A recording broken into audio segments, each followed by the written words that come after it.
These are two Kims, and you're listening to One Pod. Welcome back, folks. This is our podcast where we talk about everything and nothing. So happy for you to join us. And also those folks who have been leaving comments on our YouTubes and our social pages. Thank you so much. I appreciate that. Even the bad comments, right? There was that. Peter's been like, oh my God. People are really commenting on our videos. And I go and look at them. They're all negative. He's like, okay, they're mostly negative. There's one positive thing. But there's a lot of especially the one when we're talking about oh my God. And, Asians aging. They're like, nope, you both look 40. You all Don't try it. Busted. I know. And it wasn't even an Asian person that said that. It was a truly white person who was like, y'all look old. Yeah, and I'm how dare you have confidence? To be dragged by a white man on the internet for our looks. That, I almost gave up pod. I almost gave up podcasting. I was like, wait a minute, I need to recalibrate. What am I doing with my skin? I mean, true, but also looking at the video, I'm like, you know what? They're not wrong. It's just Sure. Touche. But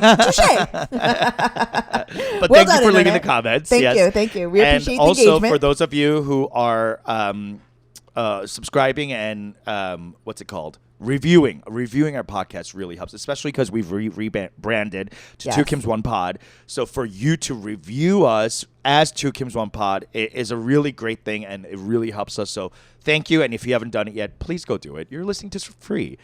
Right now, we don't even have ads to shove down your fucking ear holes. All right? This is completely free. Can you believe? It might change. But right now, it's free. Leave us a fucking review. We're hoping we're hoping that it changes. Yeah, we're hoping it changes. Anyway. Oh my God. I got to tell you, yesterday, Monday, I got the explicit pleasure of working on set. Can I talk about it? Yeah, I think I can. People know that there is a Frasier reboot happening. Did you know that? Well, you knew there was a Frasier reboot. I found out from you that it was happening. And you didn't know? I did not. Why would I know? Frasier was, I don't know, in the trades? It's been in the, yeah. It's been in the trades? Okay. Yeah. My trade is... You don't read the trades. No. I'm actively trying to not read the trades. The only trades I'm reading are about woodworking. And... or Joe Rogan's newsletter. Yeah. I know you're listening to those straight white male comics. You know everything about their fucking lives. You know when they farted, when they had a bad set. You know everything about these people's lives, but you're not reading the trades? Okay. I'm the fucking idiot. Anyway, so Frasier. Don't drag me too accurately. You're sitting there. You know exactly what Sam Morrill's having for dinner next week. And you're telling me I'm weird for reading the trades? And he's not eating well. He's on the road too much. He needs to be taking better care of himself. I love Sam Morrill, by the way. Great comic. But anyway, there's a Frasier reboot happening. Of course there is, because everything's being rebooted. I'm a Frasier head. I'm a Frasier freak. I'm a Frasier freak. Yes, have your way with me, sir. Yes. Yes. Yeah, I mean, more than Kelsey Grammer, it was all about David Hyde Pierce for me and the dad, and it's the surrounding people. Yes. Frasier Crane's fine, but he was never the character that I loved. Of course, it was everybody around him. Yeah. Yes, exactly.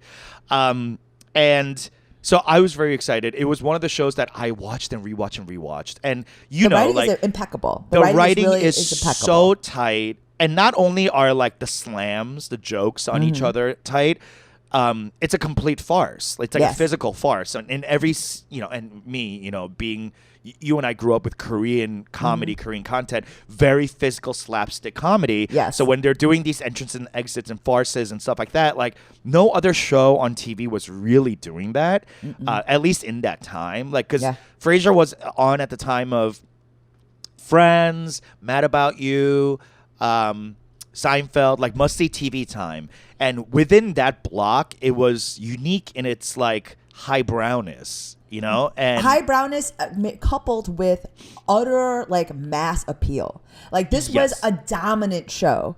Number one not even close. Like dominant. And like if you think about it, it is a show about two effete coastal elites. Yes. Who's like a lot beta of cuck psychiatrists. Yes. And some of these inciting incidents are about like them wanting to be a part of like the opera club. They want to receive, they want to be the wine master. They want to be higher than the higher class they already are. Exactly. And so unrelatable. Deeply unrelatable. Content wise, so unrelatable. Like Fox News would be railing against them now. Yes. But like at the time, imagine like a man that is clearly a closeted gay person, right? Like which one? Which one are we talking about? Niles? Yes. Niles, yeah. Like is at the center of it in a romantic relationship, right? And we're like accepting him. We're accepting him as a straight male that he's simply exhibiting a different kind of masculinity. That is also a huge part of the show. Like absolutely. This, because they're the tension they have with their father. Like all of it is so highbrow. Who the actor was the only gay person on set. Can you believe that? I did not know he was gay until he died. Oh my God. When he passed away, all the news was like, oh, he was a gay man, blah, blah, blah, whatever. I was like, holy shit. I had no idea. And for him to play the like conservative, crotchety blue collar, I'm like, this is even more masterful than I imagined. And this is the thing. This is like where when we talk about like, you know, identity politics and people now like, because now this show, the way that it existed simply could not, because people would be in outrage about their people who were gay weren't, you know what I mean? Like they're not playing that. Like, but the thing is, instead, it showcased a different type of masculinity in a nuanced way where not only it was palatable for like the masses, but they took it down with gusto. These fucking people in Nebraska shoveling casserole into their mouths, along with the idea that like coastal elites can learn a lesson, and they're loving them. They're loving these characters. Like it's just loving to laugh at them. Yes. Which was why it worked. Of course. And, like there are problems with this whole thing as well, but yes. Yeah. But it was a major dominant show of the 90s, and you know, it concluded, and then now it's reboot 15, 20 years later or whatever. It's got to be a full 20. Yeah, I don't know the exact timing of it, but the kid in Frasier's kid is now all grown up. Yeah, and that's kind of and that's kind of like the new engine of the show. Like, Frederick, and he and anyway, so like it's a whole new show with Kelsey Grammer's character, but no one else, right? So anyway, so they reshoot the pilot. No one else decided to sign on, or they didn't ask anybody else. I don't know the details of any of that. I was a co-star. Okay. I had 2 lines. And the craziest thing is, 4 weeks ago, I went to the taping of this pilot because my friend works on it. So he was like, hey, we're taping. Do you want to come into the audience and watch? And I was like, absolutely. And this was right before my multicam show was about to be decided on. Yes. LOL, now that I look back on it, it was never going to go. But I was sitting there going like, oh my God, I'm here. I'm in the presence of multi-camera. I'm going to soak it in and manifest my life. You're on the set of a show that was a huge hit 20 years ago that they're revamping. Like they're not even pulling out new ideas for the Peacock. You know, and like they're like, I don't know. Oh, it's not on Peacock; it's on Paramount Plus. Oh, for Paramount Plus, they're not pulling out new ideas for that. They're rehashing a huge show from 20. And by the way, and this is the reboot of that show, but character-wise, this is the 3-boot. Yes, think about it. Frasier Crane was Cheers. Yes, and then he was so popular on Cheers, they spun him off to Frasier, and then now we're doing Frasier again. So like, the lasting power of this one persnickety psychiatrist is crazy. But anyway, so he and you know, he's kind of like playing fish out of water now in this new place. So like, it is a different take on it. But my point is, I went to the taping and I was just so like enamored by the way, have you ever done a multicam? No, not a comedy. Not a comedy. You did a multicam drama? Fire and Med. Oh, duh. Of course. Anyway, Chicago Fire and Chicago Med for those of you who are uninitiated. Anyway, so it was my first time on like working on a soundstage with like a multi-camera format. And as you know, it goes fast. It's like boom, boom, boom, boom, boom, boom, go, go, go, go. There's no like, wait, let's change the camera, whatever, because there are 4 cameras shooting you at every angle. Yeah. So there's no need to reset cameras or whatever, right? So it's a beautiful way to work. And shout out to all the like technical people, like the fucking grips, the gaffers, the ADs, the camera people. Like there's just so many people with so many technical items going on that I felt like I don't know where to step. Like I was stepping over things and I just didn't know where to be. And there was no like, I don't know if this is because it was reshoots. So I was there for the pilot of that.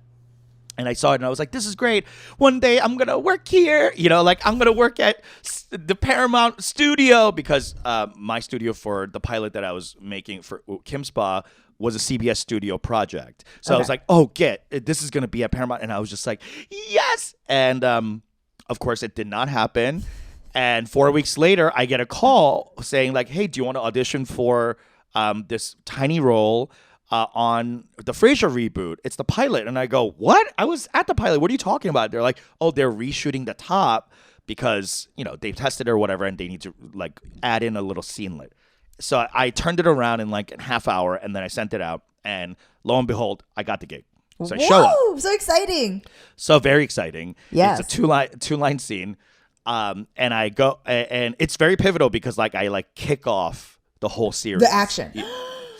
Yes. So like it's I might not have been paid well or like really respected in any way, but I get to launch the new series. So like small but mighty.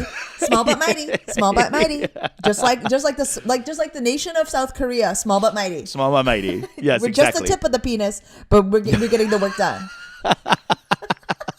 It's the most sensitive. It's the most. I don't know. That's what South Korea should call it. That we should remarket ourselves. We're just the tip. Just the tip. Yeah, exactly. Anyway, so I'm so my scene is with Kelsey Grammer, and two other actors. With Kelsey. Not only did I act with Kelsey, he was giving me notes. Okay. And I was like, oh. In that like mid Atlantic accent of his. Oh my like, god. Oh my god. Yes, he's like giving me theatrical acting notes. You know what I mean? Like telling me what my motivation is. And like anyway, so like he's telling me to like move that. And there's a director there, by the way. But any director who works on a show with a star, a mega star like Kelsey, you're not really directing, right? No. Like Kelsey's directing. Yes. And Kelsey's like, he's been in this thing for so long that he knows every angle, he knows every coverage. So he's like, camera 4, you're covering me this way, getting tighter. Yes. And he's like literally moving the cameras and like telling us where to stand and stuff. And I was like, oh shit. And he kept telling me, come downstage more. And I'm thinking, because we're kind of like lined up in the scene and next to this like his nephew character, and if I come downstage, like I'll have to like turn around because the nephew character is behind me, and so camera will only see my head. I'm like, are you sure? And he's like, yes, come downstage. And I go, okay. And I come downstage and blah blah, and we do it. And we do the scene and. We had to do it a lot of times because it's a very like there's a lot of extras moving through and like, you know, we had to do it a few times. And the last time we do it, he's like so I like pick up his wallet. He drops his wallet and I pick it up, and like the whole scene is about like me bringing him his wallet, right? And he goes, "Can you say my name louder? Like, just scream it." And I go, oh, okay, sure. He doesn't know what he's asking. And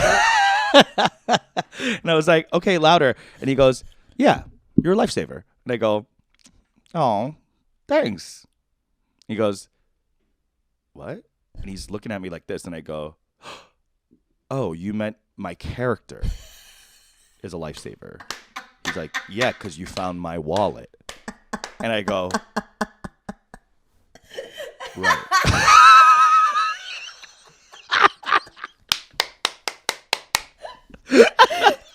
And he's just like staring at me like, you are an actor, right?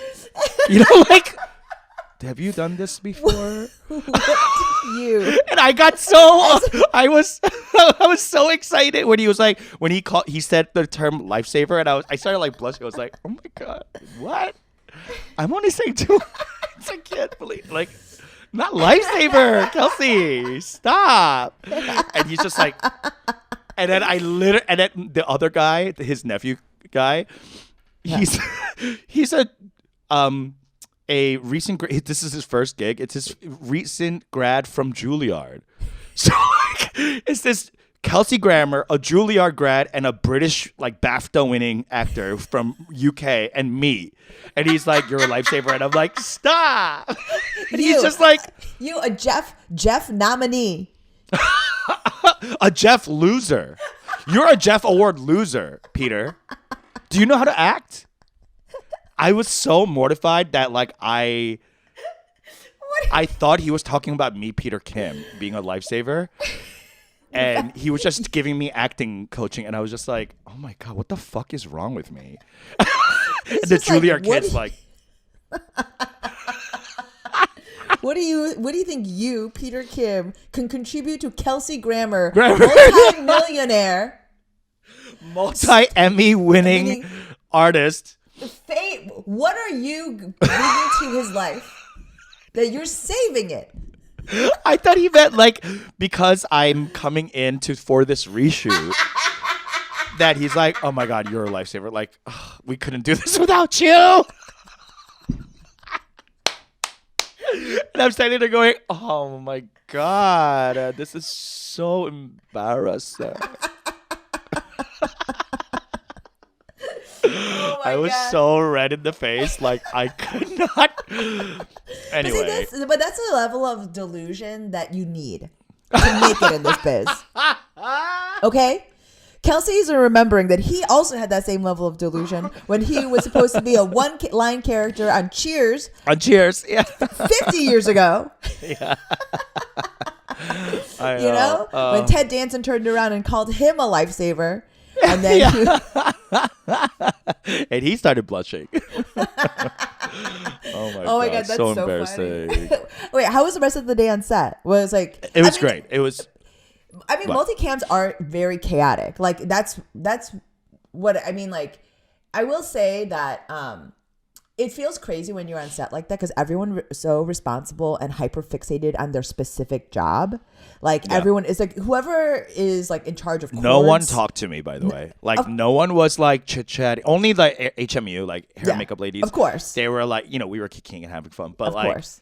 Everyone else, like no one told me. Like when we were rehearsing this thing, there's nothing taped down. There are no marks. There's nothing. And like you just imagine like it was my first time ever. Mm-hmm. Like I would have been really scared. Yes. Like I was very happy that like I had been on set before and I know how things work. And I know just to like go and rehearse with these actors. Like the director wasn't calling rehearsal. There was no blocking. Like we just had to, like Kelsey like just knew.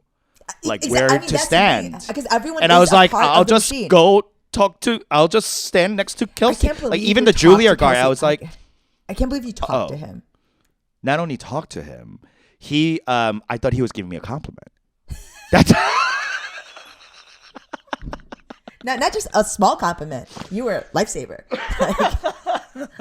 I know, isn't that crazy? I worked with Kelsey Grammer. You just call him Kels, right? Kels. Grams. Yeah. I know. It's so surreal. And he's just like a consummate professional. He was giving everyone notes. Of course. Not just me. Like he was like, this is his vehicle. It's his thing. Yes. It's his return vehicle. Yes. And he knows exactly how he looks, how he's coming off, blah, blah, blah. So like I've almost felt like more taken care of because of that. Because there is a star that like everyone's looking to. Yes. As opposed to other sets where it's like, who's in charge? You know, like that doesn't work unless the director's like, hey, let's go. We're doing this. Quiet. We're going, you know, blah, blah. But because he was the star, like I almost felt more taken care of because like even the showrunners would be like coming up to him and be like, what about this joke? And he's like, no. And they're like, okay. Yeah. Well, I mean, because that's you realize when you're on set for these things, like even though someone is supposed to be the star, you kind of intuit who is the star. Because people like a star is not just like that charismatic quality on camera. It is a genuine leader on set, like someone that like when you see. I mean, there like. I will say there are moments, especially on multicam, because there's so many moving parts, like that, like you're describing, like you're just thrown in, and now you're just a piece of this machine. Now work, right?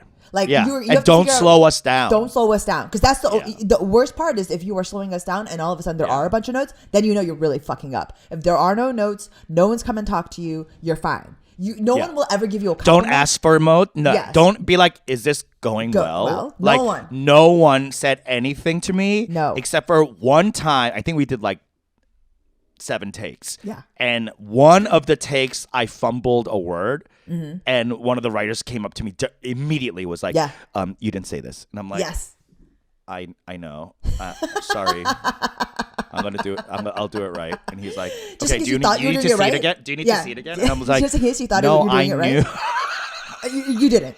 I mean, that's the thing is like it's a crazy situation because like these are a group of creatives that need nothing but validation, and this machine requires that there's no time to give you a compliment, no chit chat. It's just we're let's moving, move forward. moving. And so like if you can't figure the fuck out, then you're going to be ground up by the machine and replaced very quickly. Yeah. Because they've got 3 other people on standby, and like they all know they all fit into the exact clothes you're wearing. Like they would not skip a beat. Like the thing is, like there are moments because it feels so crazy because you're not getting any validation. No one is giving you any assessment on your performance. You just have to bring it whatever you think you need to do. You're just doing it into into the abyss. But what was very interesting is like because everyone is so hyper fixated on these things, there were moments where I'm like, is anyone watching the coverage? I mean, like, is anyone? Because like if you're even just watching the thing, because there has to be someone that's actually watching all of the coverage to make sure there aren't things in view and watching all of it. And the only person who has a sense of that is oftentimes the star, because they know what the camera is supposed to pick up. Like that's especially episodic. There's a different director every episode, so like you might not get that same kind of leadership or whatever. Yeah, it's really crazy, and so yesterday we had 4 directors on stage because they were reshooting 4 different episodes. So like reshooting different like segments of different episodes, right? So like it was such a like insane thing to watch these people do this dance, and they're moving their like little desks around and coming, and all the cameras have to move down the alley and up, you know, and it just like it felt like a theater production, and I forgot what that was like. Yes, and I missed it. I really loved. Was there live that kind of audience? For the pilot there was, but for the reshoots, no. Okay. Yeah, they do the pilot, the audience for the episode shoot. Sure. And then when they go into reshoots, it's just they're gonna remix all the sound and stuff. Yeah. Yeah. I mean, because the live part of it, when I went to go see like a multicam not on SNL, I went to go see Indebted. Oh, okay, yeah. Who our friend was working on, and like so seeing it from there. I mean. That I think I would really like, because there's an audience. I loved it. It. Like, and even though you have to like stop and start, and the audience understands they're part of the thing, but there's a warm up guy, and they're like giving out chocolate and gifts and blah blah. So it's like it's really fun. And this show, our friend Tien Tran, star of How I Met Your Father, she was telling me like How I Met Your Mother, the original, and the whatever spin-off? reboot, are both canned. No live audience, not one person. Yeah. And I'm like, how do you know if it's working? Yeah. Because like the audience is telling you, punch up that joke. Yes. Or like, this is too slow. Or like, there's too much like exposition in this line or whatever. Like you learn by the audience laughing or not laughing. Yes. But like, how do you? I just didn't know how they did that. How did you punch up jokes without an audience? I guess like you had enough people sit in like from the writers' room or like producers or something and be like, yeah, this needs a new joke, or like this is, it's like being in a room, I guess. But like, I don't know, from being in a room myself and being like so myopic about writing jokes and story for an episode, it's sometimes very hard for me to like push back and be like, is this working or not? Or did we just love it from the beginning and we never decide to touch it? And sometimes the laugh isn't in the words. Sometimes the laugh is in the fucking performance. Like, delivery, I mean, truly, okay, so I just did, I did a lot of shows this week. So, and I did an evening for, do you know the Don't Tell show? Yeah. Okay, so I did 2 shows for Don't Tell, one 7 o'clock and one 9 o'clock. Oh, nice. On Saturday. Yes, it was great. Did you get tape? No.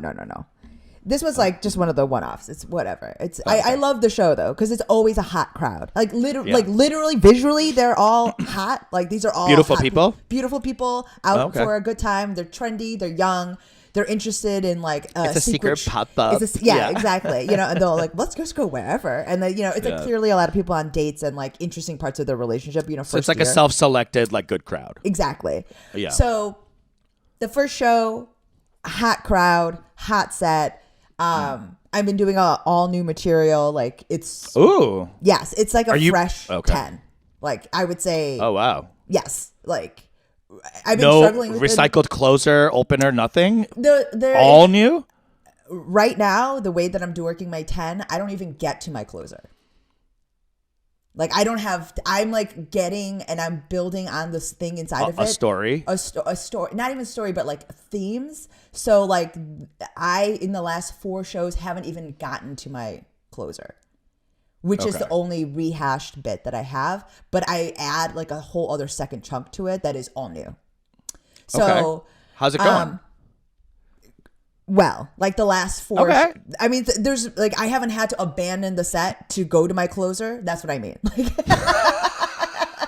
Like, like the reason why I have it there is like as an emergency button, like fail safe. Fail safe. Just be like, all right, so everybody hates me, and I'm questioning, like and I'll just push, and now the jokes that I know you'll like. So, to a guaranteed laugh. To guaranteed laughs, right? And so I have a very new chunk. I would say like. There are a few lines here and there that are recycled, but like it's all new. Like comics have been coming up to me and being like, you have an entirely new set. And I was like, I know. Like, because I've been bombing for 3 months, but thank you. Like whatever. But, so the first show was hot, that new set, everyone is having a hot show. And then, we reset and the second, audience comes in. Peter, when I tell you I bombed, it was like a bomb that was like so immediate. It was startling. Like I got up there and give me an example. I got up there and the crowd had been tight for the first comic. So what number are you on the lineup? For the second show I went up second. For the first show I was up like second to last. But it had been hot. Second's tough. Second's tough. If the opener's not good, the second but one it was tough. like I usually like 3 or 4. Sure, but even that slot had trouble, and I'm talking I'm talking about people. So the audience was decidedly different. Okay. Different. Like more drunk or no? Yes. Because usually the late show is like people who are too drunk to pay attention. But then it's louder and it's like a little more slap happy, but it's a hot crowd, right? The first crowd was laughing at everything. Game. Loved it. Giving up and like understanding each of the arc of each jokes. They're giving you the oohs and the ahs and the chuckle to the break, And the warm-up guy had a couple of, you could tell that they were tight. So the first comic went up, I could tell that he wasn't getting them the way that he usually does. Did he host the show or did he just do a set? So there was a host. There was a host. The host had trouble. Oh, wow. And the host is just working the crowd, right? It's all crowd work. It's right. Yeah. He's warming it up. And he's just talking about drinking and he's talking about this and drugs and like all this stuff. And they're just not into it? They're tight. It's tight. And like it's a head nod situation. Everyone's nodding. They're polite. But I don't know why. But they're not audibly laughing. No. There's no rhyme or reason. I'll tell you. Like there's no rhyme or reason why a certain audience behaves that way collectively versus another. And it's crazy. It was crazy. And I'm telling you, I did almost the exact same set. In fact, you didn't abandon? I was locked in. I tried and I got up there and then I gave them like hard one-liners because I knew they were a tight crowd. I'm telling you, I heard a lady. They were coughing. Not a cough. Not coughing from laughing too much. Like when you laugh so much, you go into a coughing fit. No. This was a dry, like silence, beat. Like, they're just trying to fill the silence. One guy, I should never forget staring into the eyes of this like Indian finance bro looking dude, and he looked worried. You know what I mean? Upset, He was like, "Why isn't she should be doing something else with her life?" You know what I mean? Like, oh my god, like oh no, you know when you look out and you can see pity on their faces. Oh, at one god. point, I snapped. I'm like, you know, I'm doing okay. My husband is rich. You got defensive. They're like, yes, sis, stick with that. Yeah. Go support your rich husband. Wow, that's fucking devastating. It's humbling, especially when it's like hot 2 hours ago. And it's like verbatim. If anything, I would argue that the set I did the second time funnier. Like it was actually 100%. You delivered it better. I delivered it better. I had new examples, and I went off on like a different tangent on this one thing that was very funny. It was the first thing where they started to chuckle because it was that funny, but it was not sustainable. It never broke. It never broke. And like I would 100% could argue that the actual performance and the actual jokes and the content of my set arguably better. And their reaction was like my mother's, cold.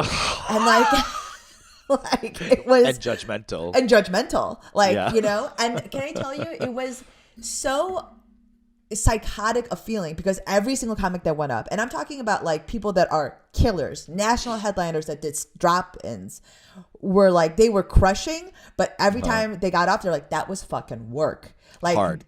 It was hard. And I mean, and I didn't go up anticipating having to work like that. I showed up for a part-time job. This is you asking me to do. And especially because the first set was so fire that you were like, oh, I could relax. And then being hit with a tough crowd, that's really hard to climb back. And you got 8 minutes. You got 8 minutes. So like I'm trying to like turn it around inside of one joke. That means I have to abandon stuff and work the crowd a little bit. And I'm like, I don't want to do that. I'm doing this new material. I don't have... the comfort. Remember when we went to DC? Yes. That exact same thing happened. Like, yes. The Friday night show was so hot and there was not that many people. No. And then the Saturday night show was packed and it was silent. Tight. And remember, I had to like abandon stuff to do. You did too. Yes. You had to abandon stuff because our host, no shade, was not warming up the crowd up. He was so low energy. He couldn't deviate from his He couldn't deviate, and he wasn't like. By the way, comedy people, if you're a young comic out there and you're like being asked to host, fucking host, because I hate when like people get hired to host a show and you just do your set and you're just the first person out. Like, are you ready for your next comic, bitch? Are you ready for your first comic? Yes. You're not doing comedy. You're setting the room. Stop doing bits. You better be asking people what they're here, or whether or not they're here on a date. You better be asking. Yeah, making fun of what they're wearing. Something. Engage. Don't be going into like, oh well, the other day I was at a CVS. Bitch, save that for when you're on the fucking lineup. Your job is to host. Okay. Yes. And young comics don't understand that, and especially in LA. LA, there's no like vibe. Chicago is a lot better. New York's a lot better, but LA, everyone's like, well, I'm almost famous, so like, you know, like, and they don't understand the vibe of a live show. Like, you have to set the it's foreplay, baby. You got to warm them up. Sweet talks, a little, you know, like you're the little one oral. meeting them in the foyer. You're meeting them in the foyer. You're taking asking their them if coat. you could take their coats. Yes. Yes. Offer them a champagne. Something. God damn. Welcome them. But that's what I hate mean. that. But that's what I mean. hate that so much. It's like, it's crazy. Like when you're saying about like the multicam stuff, it's just like, how do you anticipate how an audience will react to something? Like I just, You like, can't. I You can't. can't. You can't, because I literally did almost verbatim the same set and elicited such radically different The only thing responses. you can do at that point is like, I don't know, I guess like in an 8-minute set, and you see that the people behind you or like in front of you had tight sets, and you already Yeah. know you're going into your set tight. I would do my first joke, Yeah. and if they're tight, I would go into crowd work. I would do like, I would, because I think I've learned that an audience that is tight will not laugh out loud at your previously scripted jokes, because they're not easily laughing anyway. And when you're giving them previously scripted jokes, the audience is aware. They know, they're smarter than you as a collective.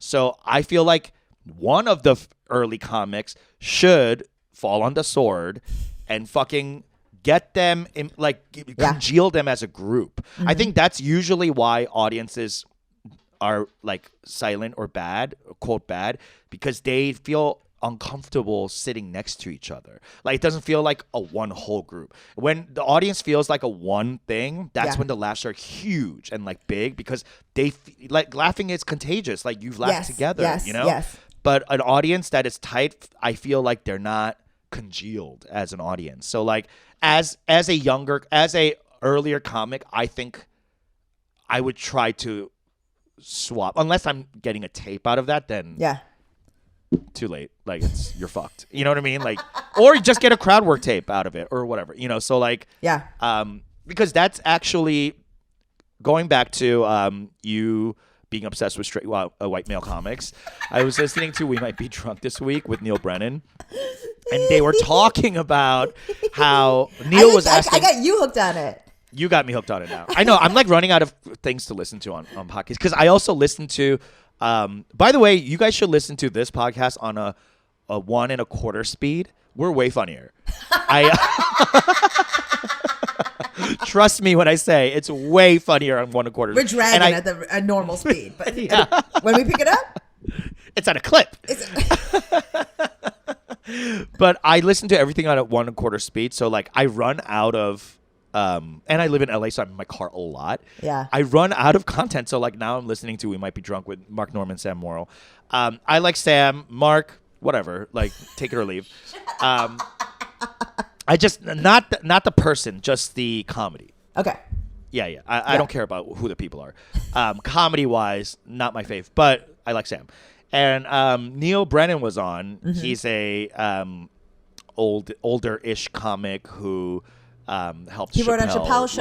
launch, He writes for like a ton of award shows. He's a writer. He's a writer, but he also started stand up after he basically wrote for television. So like he's like a quote unquote newer comic that's been around as a comedy person. He's been much around. Longer. Yeah. And he's of I would call him like solidly Gen X. Yes. And Sam and Mark are both solidly millennial. So different comedy generations. Yes. And it was so cool to watch Neil say like, why would you put up all these crowd work clips? Mm-hmm. And they're like, oh, it's way easier than to burn our material or whatever. And Neil was like, but aren't people going to be screaming out at your shows? Aren't you inviting that? Yeah. And they're both like, yeah, kind of. But we like, Sam was especially saying like, sometimes I'll just like take a break, because he's on the road every weekend. So like, I could imagine getting fucking bored. Like I'm already bored of my, whatever minutes I have, but like he must be so bored. Mm-hmm. So like, he's like, oh, I welcome that because it breaks up my set. Yes. And, generates whatever. And new I was material. like, and he writes new material that way. And you get to get clips that you don't burn material on. So like you get to put out all these like crowd working clips or whatever. And I was like, oh, that's what I should do. I should like go up and tape myself doing crowd work so that I don't like burn material. Because I have like, that's all these people are doing. Oh, I never even thought about that because like that's all everyone does. But think about it. People like us who are going up 10-minute spots, like you could do 10 minutes of crowd work, but it's going to be very different than everybody else on the lineup, right? Yes. Like Sam and Mark could do it because they have an hour and they could take like 15 minutes out of that hour. Exactly. We don't have that luxury. No. We have to do our set. Yeah. Like I want to do my set. I've been working really hard on it. And like what's toxic about this new trend of like all these crowd work things is like, you know, I teach less now, but like when I was teaching, like all these kids coming in and all these comedy people, they're accustomed to crowd work. They see it. And Neil is absolutely correct. People do go to shows now and expect to be part of it because they know they're going to be part of that person's clip. And they want to be involved because everyone thinks, because a lot of people that go to comedy shows think that they are funny. And of so course. That's why they go. That's why they go. And they also are drinking. So they have like less of a social awareness. Yes. Fewer inhibitions. Like I just had a heckler at this other show that I did. And I do not handle hecklers very well. I get pissed. Like I am like very annoyed. I'm just like, and anger coming off of me. Someone once described it as just like, it feels crazy because like you as a package, you know what I mean? It's like, no one expects you to be so angry and mean. Like they think that you're going to engage. What? Have they? Oh, just by looking at you. Just like look at me, like the package. Okay. As opposed to like hearing my set or like listening to anything I say or sound like. Yeah, I know. It feels crazy. You're very acerbic and aggressive. Yes.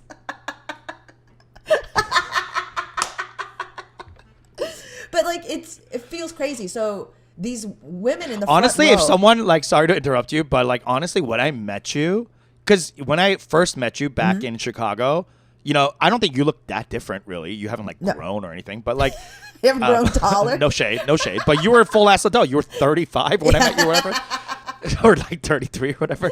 So like, you haven't grown since then. But I remember seeing you like leaving IO. Yes. And I remember thinking, oh, small Korean girl who does comedy. Yeah. She's gonna be fucking nasty. I know it. Like, there's no way a sweet little like, oh yeah, oh but 이런 여자가, like, there's no way they're gonna do comedy, right? No. And when you saw me, you knew I wasn't gonna be like, oh, good little boy, you know, like.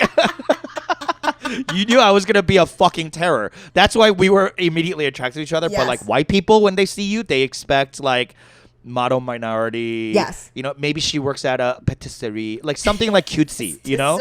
Yes. I love wearing sweaters, and I'm like, but the thing is, it's like I do not do well with like interruptions hecklers that way, and I hate that energy, that like sort of assumptive, like entitled energy, which is that what it is. It's like pay attention to me. Like I know you've been talking and you've been working really hard at this thing, but I don't really care. But it's my time. It's my time. I spent $20 to be here. I spent $10 to be here. You know, if I'm being honest, this show was free. Like, you know, like, you know, like I hate that energy, and it infuriates me. Me too. Yeah. So these women in the front row were just having a full conversation with each other during my set, and like at a certain point, I was just like, I leaned over and I put my hand on their knee and was like, "Honey, you know, I can hear you." I was like, "You're very close to me." like I was nice about it, you know. I was just like, just taking a moment, and be like, "Hey, I understand." Hey, sweetie. Like but I can hear you. And then that they thought that triggered like, oh, now we're gonna have a full conversation. Oh, talk louder. Talk louder. Like, oh, do you want to hear about our conversation? What we were talking about was your set. And I'm like, yeah. What's interesting is that like I know what I'm saying is very interesting. That's why I'm saying it. Like, and that's why you're sitting and listening. And that's why y'all could talk about it later. And after the set. It's obviously sparked a conversation between you two because it's an interesting topic, right? That's what I do. That's what I'm bringing. I'm bringing you joy. I'm bringing you something for you to be able to talk about with your boring ass friends later. Anyway, so like, but then she's jawing back and forth with me, and I'm just like, it's like fucking my timing up. I'm forgetting where I am in my set. Oh no, because like you're distracted at this point. I'm totally. You've gone on a tangent. And I'm up there I'm there for 7 minutes. Like, give me a fucking break. Let me get to my bits. Like, I guarantee you, it will be okay. Like, yeah, trust me, you might laugh. Yeah. Depending on your feelings about this very specific topic, you might laugh. And like, it was so fucked up. And then later, like, and the thing is, like, because I put them in their place, they didn't talk again for the rest of the show. They were put in their place. So they did learn, but I had to teach them, right? Right. And that's fine. But then the show later posted on their social media. No. Hey, if you're coming to the show, they posted. They're like, hey, if you're coming to the show, this is not an interactive. Don't heckle. And I asked her, I was like, did they keep talking? And she was like, no, because I had to leave and go to another set. And she was like, no, they didn't keep talking. But she was like, as they were leaving, they were making fun of the fact that, like, oh, if a comedian can't handle it, I thought I was making the show better. And they were like bragging about how they had helped me. Oh my God. And she and the producer was like, you weren't, and it was actually like really messed up. Don't do that anymore. You know what I mean? Good. She was like sticking up for me, and it was just like, and I replied to her, I was like, to be fair, I should have handled it better. Like, if I was at my fighting weight and like wasn't 3 months postpartum and was doing sets on a regular basis, I would have been able to handle it with more efficiency, right? I would have definitely been able to You've been more practiced. And been able to dispense with them in a more efficient and less angry, elegant way. That's right. Yeah. I was pissed and annoyed. I've been there. I was pissed and annoyed as opposed to like handling it with a little more dignity and grace, right? Yeah. If I was at fighting weight, I would have been able to. Whatever. Yeah. And so I like admitted my fault in it. But what was crazy is that they couldn't. That because of the proliferation of crowd work clips, there's this expectation. Like, I'm gonna throw out, and like no one is registering like this is actually what comedians are doing is making fun of you. They don't want you to do this. Right. Like, this is yeah. I see that. Unless they explicitly tell tough you, because like comics have to put out clips in order to feed the content. Fucking monster, right? I hope TikTok gets banned. I can't. It's gonna be like a reset for all of us. You know what I mean? I know you're huge on TikTok, and I don't want you to lose. Maybe they could like follow you somewhere else, but man, if TikTok gets banned, we will have like a reprieve of like having to upload content clips nonstop, and everyone's ADHD will suddenly be cured. Yeah. There's gonna be an uptick in mass shootings. Yeah. I mean, truly, like, it feels crazy because, I mean, like, our general relationship with our phone is very toxic, and I think TikTok has just like exacerbated that. It's like created this like very sticky content. Like, I mean, I don't even. You know how often I'm watching content on my phone that like someone has filmed their dirty computer? Like if I think about how often I'm watching White Lotus through my TikTok app. Oh, through a different like someone filmed their TV. You're like, oh yeah, I did watch this episode. Like truly, like I'm watching their dirty ass laptop screen. As they film. And I'm watching it on my fucking phone. Wait, why? You don't have HBO? I do, but I'm just watching it on my phone. Like, I mean, like, none of it makes sense. What are you talking about? Like, I've got a, it's that Rodney Chang bit where it's like he's got the one screen, and then you have the bigger screen, and then you have the smaller screen. It's just about getting as many screens in between you. Until the TV. Until you and the TV. You got the iPad, you got your laptop, you got your phone, and you're just looking at your phone most of the time. You're just checking in on the other devices. I know. Me and Eric were watching the Yellow Jackets premiere yesterday. Do you watch Yellow Jackets? It's too scary. Oh my God. Eunji. No, it's not. You would love it. It's so queer. It's so like lesbian empowered. It's all female. Like, there's maybe one male character, and he's like in service to Melanie Linsky the entire time. Like, it's so powerful. It's so good, and the storytelling is like, it's so good. I highly recommend. It's not that scary, trust me. Like, it's more like, intriguing. Like what? Like a Lost. Mm-hmm. How like I don't know. I guess Lost could be scary, but like Lost wasn't scary. Like it was just more like thrilling mystery type of thing. Like it's kind of like that. But anyway, we were watching Yellow Jackets yesterday, and we were so excited for it because we were like, it's one of our favorite shows, and we don't want to watch Succession because I had just heard like stories about Brian Cox being an asshole on set, and like genuinely being an asshole, or genuinely, and like screaming at people, and like and if like the camera wasn't ready, he'd be like, "What the fuck?" and he would like walk out and like go on long walk to like cool off, and everybody had to like wait for him and shit like that. Allegedly, like just kind of like narcissistic male behavior that like. I don't know. Like, if I ever saw Meryl Streep do something like that, I'd be like, work! Like, I'd be like, yes, yes! But, like, any man that acts like that, I'm like, fuck you. You should never work again. And I'm not going to watch this incredible show because of it. I know. I will watch it, but I was like, we'll watch Yellow Jackets anyway. But, like, the entire time, we're like, I'm on TikTok. Yeah. Like... And it's all like, and this is my algorithm. It's like nonstop, like 6 ways ChatGPT could change your life, and it sucks. I hate it. And I mean, your algorithm is really like that's a bit that I've been doing right now on stage about like how your algorithm is like a mirror up to yourself, and like you and like because I asked the audience like what your algo is, and everyone is afraid to say it. And then I'm just like, that means you're ashamed of yourself. We all need to go to therapy because that is who you really are.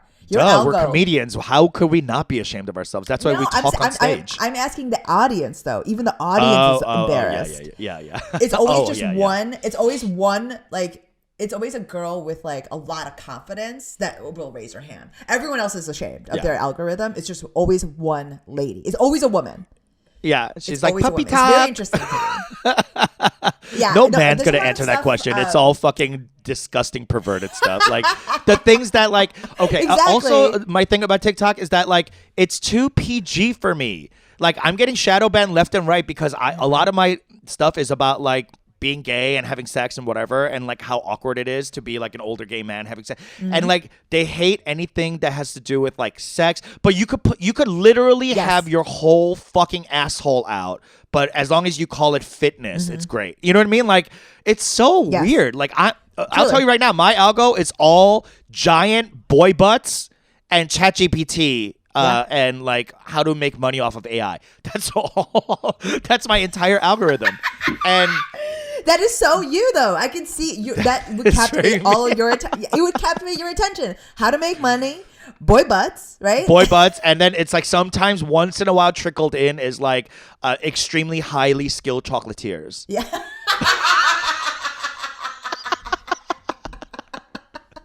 That's me. See, that is, I mean, that like the algorithm that is me. Really does see you in a way that's like embarrassing. And like, I mean, the bit I've been doing about it is like, I talk about my own algo, and it's like, I think that like, whatever. Like, I think that what's crazy about what TikTok thinks is like profane is really fucked up. Because like, you're right. They always bleep out on shadow ban anything sexy, anything like perverted, but I will get so many videos about like people who have died, like children. Like I'm just like, this is fucked. This is more fucked. It's like, fucked please up. stop. Yeah. I do not want to know anything about this. I don't know. It's fucked up. It's really creepy. So, wait, before I go, I have to say, I have to go a little earlier today. Sorry, folks, because my mom is here. And it's her 65th birthday weekend. How's the visit going? She came yesterday. And I got home. She was already home, and I got home. I was like, "Oh, Ma!" I gave her a hug, and she just a little bit of context before I go into this. On Christmas, I gave my mom a lump sum of cash. Okay, and I was like, "This is your yongdon allowance for the entire year." And she was like, "Oh my God, my son!" Blah blah. Yeah, it's mostly out of shame. Yeah. So I gave her all this money, and I was like, "Please do not use it all. Like, you are not getting another dollar from me until next Christmas." Okay? And she was like, "Oh, of course I'm not going to spend this all, blah, blah. Are you kidding me?" And I was like, "Okay, and don't let your sister take any of it. Like, really be judicious about this money, because I'm telling you right now, writer's strike is happening. I might be broke. So, like, I can't help you out. So you really need to pinch." How do you say judicious in Korean? Judicious.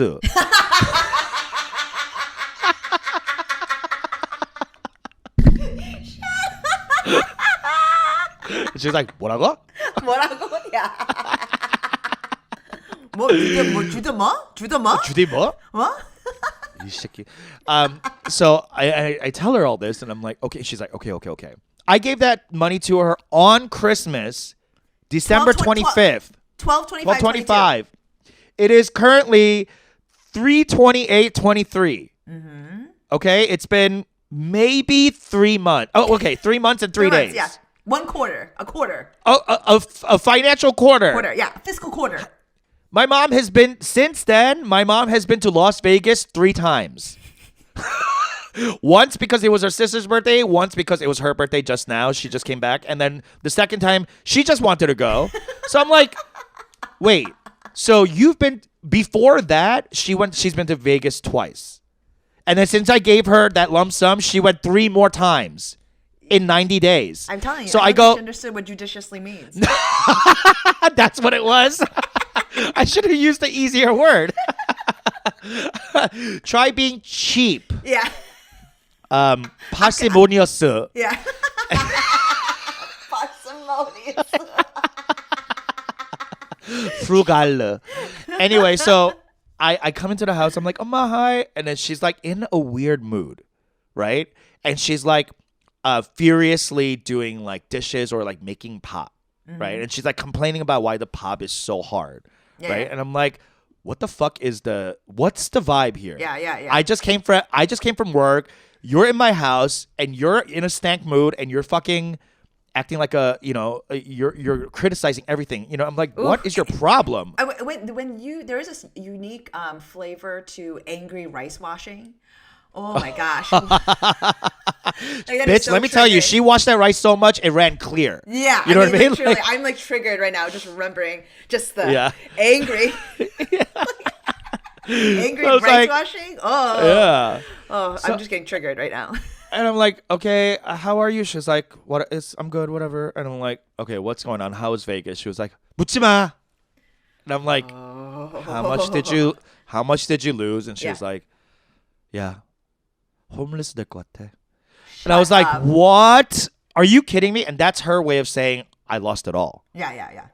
So I truly think she lost all the cash in the 3 months that she's had it.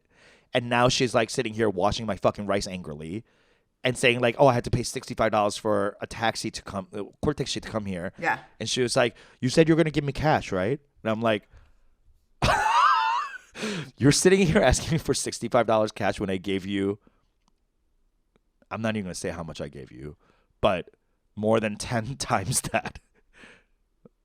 No, more than 100 times that for Christmas. And you're asking me for $65 in taxi money? I almost flipped out on her. I was gonna be like, 9,000불 정도 어떻게 했어 그럼? You know? 그 돈은 어디 간 거야?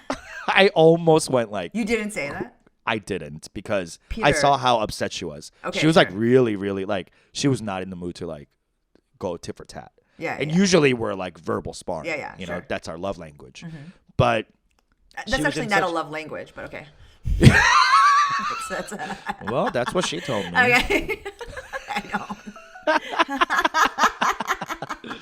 So now we're sitting here going like, I feel bad. And my mom obviously feels bad because she lost all that money, right? She doesn't feel bad. She feels embarrassed. Ashamed, embarrassed, right? Because she's like, I have to ask you for $65. Yeah.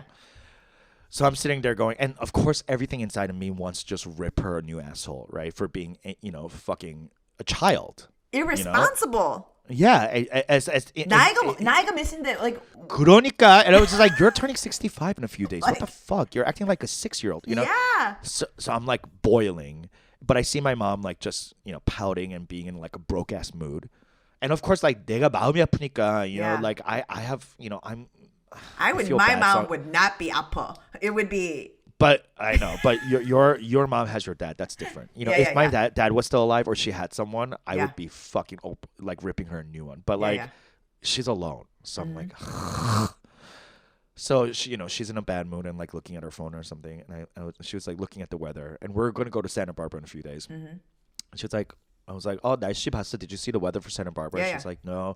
And I'm like, oh, it's gonna be kind of chilly because we're by the ocean. Did you bring enough clothes? I know you were just in Vegas. Yeah. And she goes, "Oh, I don't think I brought enough clothes. Oh, 어떡하지?" And then I go, "I guess I'm gonna have to take you to Ross and buy you something new." And then she like all of a sudden got so happy. She was like, "Oh my God, we're going to Ross!" and then she was happy, so I decided to make a real like corny Konglish joke. I was like, "Oma, next time, don't go to Las Vegas. Go to Ross Vegas. Save some money." She laughed, and my boyfriend Eric was like, "No." He understood it, and he was like, "No." Which is fair. That's what that deserved. I mean, what are you gonna do? What are you gonna do? About what? What Her financial situation? Yeah. Nothing. I told her, you're not getting any more. You're going to get a sweater from me from Ross, dress for less today. All right? You're going to have a fun time in Santa Barbara. We're going to go to a nice dinner and do all the things. We're going wine tasting. I'm paying for the experience of her birthday. She's not getting any more cash from me. I don't have it. I truly don't have it to give her. No, no, she won't, because she's so embarrassed. Like, there's no way she's going to ask me. But if she does, I'm just going to be like,